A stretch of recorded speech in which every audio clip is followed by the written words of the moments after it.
Penyanyi sekaligus pencipta lagu Rinto Harahap meninggal dunia di Rumah Sakit Mount Elizabeth, Singapura, Senin 9 Februari 2015, pukul 22:15 waktu setempat.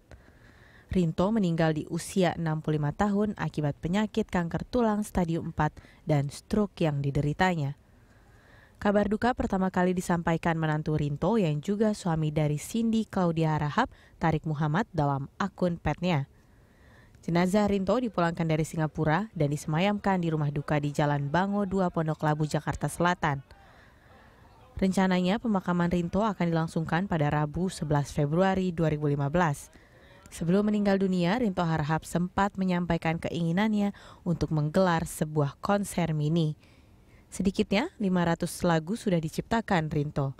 Rinto juga mendirikan grup band The Mercies yang terdiri dari Charles Hutagalung dan Reynold Panggabean. Lagu ciptaan Rinto Harahap juga sukses membuat penyanyi Indonesia saat itu menjadi populer, seperti Nia Daniati, Betharia Sonata, Christine Panjaitan, Iis Sugianto, dan Edi Silutonga. Selamat jalan Rinto Harahap. Untuk mengenal lebih jauh almarhum Rinto Harahap, telah hadir di studio kami pengamat musik sekaligus wartawan senior Frans Sartono. Selamat siang Mas Frans. Selamat siang Eka. Terima kasih sudah bergabung bersama kami. Dan juga dari rumah duka almarhum Rinto Harahap ada penyanyi dan juga rekan almarhum Mbak Christine Panjaitan. Selamat siang Mbak Christine. Baik, tampaknya kita belum terhubung dengan Mbak Christine, tapi kita lanjutkan dulu kita ke Mas Frans. Mas Frans, Indonesia kehilangan salah satu legenda musiknya, setuju ya? Ya, kita berduka cita. Menurut Anda itu peran Rinto Harahap di musik Indonesia dari tahun 60-an, 68 ya dia memulai karir 70-an ya. Sampai sekarang itu perannya seperti apa sih, Mas Frans? Oke, kita kenal Rinto itu sebagai dulu pemain band The Mercies. Dia pemain bass, juga penyanyi dan penulis lagu. Ketika di The Mercies itu, kemampuan dia dalam mengolah komposisi itu sudah kita kenal lewat lagu Ayah. Kemudian lagu Love, itu antara lain seperti itu. Nah, ketika The Mercies bubar pada paruh kedua 70-an, Bang Rinto itu melanjutkan justru lebih produktif sebagai penulis lagu. Tidak lagi bernyanyi penuh, tapi sebagai penulis lagu. Dan tampaknya dari sisi musikalitas, apa yang tidak bisa dilakukan selama di The Mercies itu seperti dilampiaskan di lewat penyanyi-penyanyinya, yaitu menulis lagu dengan banyak mengeksplor nada-nada tinggi. Itu akan kelihatan sekali lewat penyanyi-penyanyi seperti Edi Silutonga, itu dalam lagu Biarkan, itu tinggi sekali. Kemudian ada Nia Daniati ya? Sebelumnya itu Diana Nasution, Benci Tapi Rindu, kemudian Rita Butar-Butar.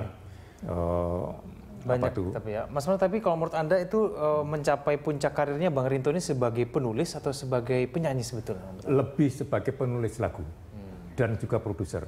Karena dia sebagai penyanyi di The Mercies itu rata-rata lah. Di situ karena di The Mercies juga ada Charles Hutagalung sebagai lead vokal, juga Reynold Panggabean juga vokal dan pemain drum. Tapi Rinto mempopulerkan sejumlah lagu di dalam The Mercies. Nah, kemampuan lainnya itu kemudian lebih berkembang ketika dia di luar The Mercies sebagai penulis lagu.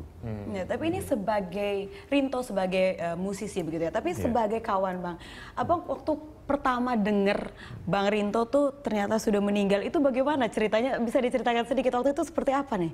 Sebenarnya soal sakitnya kita sudah lama. Jadi tidak terlalu kaget? Bukannya tidak terlalu kaget, kita kaget juga.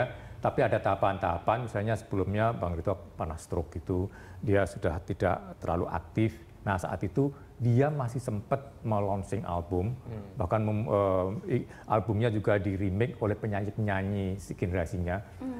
Jadi kita tetap kaget sebagai orang yang pernah sangat produktif di dalam belantika musik Indonesia. Yang saat proses launching album yang Mas bilang tadi, itu beliau sudah sakit? Sudah tapi tetap hadir dan dia senang sekali karena lagunya dibaca ulang, direinterpretasi oleh musisi-musisi muda yang digarap oleh Tohpati dan kawan-kawan. Di situ ada Andi Rif, ada Nindi, semuanya. Dia senang sekali bagaimana lagunya itu dihidupkan kembali oleh orang-orang generasi di bawahnya. Itu kita lihat dari air mukanya, dari cara dia bicara itu senang sekali Bang.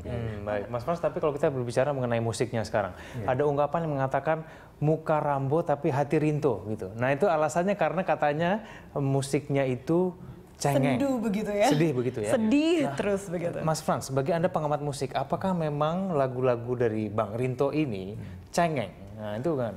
Kalau Bang Rinto sendiri pernah mengatakan pada saya, dia tidak suka dan bahkan agak marah gitu apabila lagunya itu dikatakan cengeng.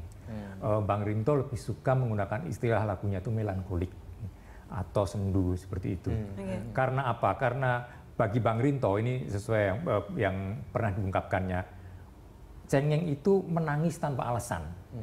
Jadi ada sifat konotasinya negatif bagi Bang Rinto.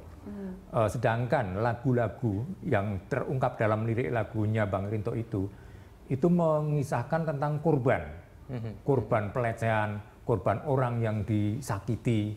Muncul lagu Jangan-Jangan Sakiti Hatinya itu. Terus ada lagu apalagi Gelas-Gelas Kaca. Itu memang kelihatannya cengeng menurut orang yang menginterpretasikan. Tapi kalau melihat sejarah lagunya, lagu itu muncul idenya ketika Bang Rinto itu di panti asuhan. Melihat bayi-bayi yang berada di ruang kamar gitu tersekat kaca, orang datang menjenguk. Dia seakan-akan imajinasi Bang Rinto itu mengatakan si anak ini mengatakan jelas-jelas gelas-gelas kaca berikan daku suara. Nah, itu khas sekali Bang Rinto dalam mengungkapkan kesedihan orang lain yang kemudian ditransfer ke dalam perasaan dia menjadi lagu. Nah, itu yang kemudian diinterpretasi orang sebagai cengeng. Jadi sekali lagi Bang Rinto nggak suka padahal ya. Baik, Mas Frans, katanya nih sampai dulu saking cengengnya itu bahkan sampai lagunya itu dilarang dinyanyikan. Nah itu bagaimana sih ceritanya teman? Oh ini maaf, ini sebenarnya bukan lagunya Bang Rinto, tapi lagunya Opi Misat. Cuman memang gini, jadi tahun 87 kalau nggak salah, Harmoko waktu itu menjadi Menteri Penerangan menilai satu lagu itu yang kita sebut tadi itu tidak sesuai dengan semangat pembangunan saat itu. Karena saking sedihnya atau bagaimana? Dianggap itu lemah.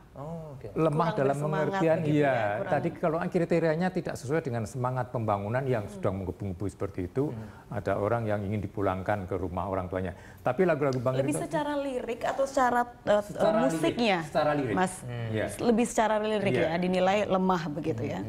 Menurut interpretasi yang mengatakan. Dan kemudian kalau menurut Anda itu lagu-lagunya itu memang sedih begitukah? Selalu tidak pernah ada yang senang begitu atau ada sebenarnya ada. Tapi yang kemudian terkenal itu yang tadi yang berkonotasi melankolik tadi. Tapi memang secara nada pun memang lebih cenderung melankolis ya Mas ya. Nada itu akan mengikuti. Bukan hanya dengan lirik tapi secara nadanya pun balad begitu. Nada itu akan mengikuti spirit lagunya, spirit liriknya. Dia akan dengan sendirinya seorang komposer akan menyesuaikan. Tidak mungkin lagu yang sedih lagunya lonjak-lonjak seperti itu. Tapi memang penyanyinya, cara menyanyinya misalnya katakanlah Nia Daniati. Nia Daniati dikenal sebagai penyanyi melankolik. Karena lagunya, materi lagunya memang seperti itu. Apalagi Egan mungkin kamu tidak tahu, Injit-Injit Semut tuh Bang Rinto ternyata ya? Oh begini, Injit-Injit Semut itu lagu tradisional dan kemudian dibikin oleh The Mercies. Waktu itu album pertama kali album Melayu. Mercies bikin lagu Melayu itu Injit-Injit Semut, itu Melayu Deli. Bukan Melayu dalam pengertian Melayu dangdut. Karena itu memang harus dibedakan. Nah Bang Rinto dan The Mercies semua itu menyerap lagu-lagu Melayu Deli itu ke dalam album pop Melayu yang saat itu memang sedang naik daun. Jadi sedikit diubah begitu ya? Apa-apa? Iya, dibikin ngepop, dibikin pop. Tapi kalau kita melihat bahwa lagu-lagunya sendu, cengeng, melankolis, bisa tidak ya Bang dikatakan bahwa Bang Rinto ini secara pribadi itu melankolis memang? Bang Rinto lebih cenderung, lebih tepat dikatakan orangnya hangat dan lembut. Baik, kita akan nanya mengenai hangat dan lembut itu, tapi kita harus jeda dulu, Mas. Ya pemirsa, kami akan kembali setelah jeda berikut ini.